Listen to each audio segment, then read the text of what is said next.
रानो गढ़े में उसने सकूनत इख्तियार की हुई। 2 और मुलजमान है उसके साथ, दोनों के नाम भी उन्होंने बता दिए हैं। इब्तदाई तफ्तीश जो हमने तकरीबन 20-25 मिनट उसके साथ की है, तो उसने काफ़ी वक़ूए जो सिटी में होते रहे हैं, आप खुद देख रहे हो रोज़ाना मोटरसाइकिल पे वक़ूए होते हैं, तो इब्तदाई तफ्तीश में उसने कुछ वक़ूए तस्लीम किए हुए हैं, लेकिन उनकी डिटेल अभी हमारे पास नहीं। शुक्रिया अदा कोम او کومه پولیس چې نن کومه کارکردګي کړې ده نو زه بار بار د یو چې هغه الفاظ موږ څه نشته اجازه شکریا ادا کوو ولې چې دا کیس موږ خو موږ داسې نه وو لکه څنګه چې پولیس نن کوم هیکینګ کړی دی او کوم بهادري کړې ده دا الفاظ ما څه نشته خو دا به ووایم چې کومه وردي دی په غاړه کوم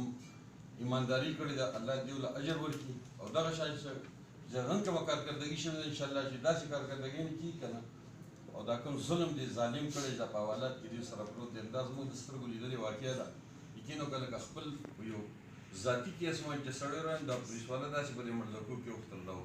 د هغو نه په شا شوي نه دي د موږ نه مخکې دي او ډېره زیاته ښه ایمانداري او ښه کارکردګي کړې نو د وینې خو نه شو ویلې خو هغه د مینې احضار به مونږ کوو چې دوی له دا یو لفافه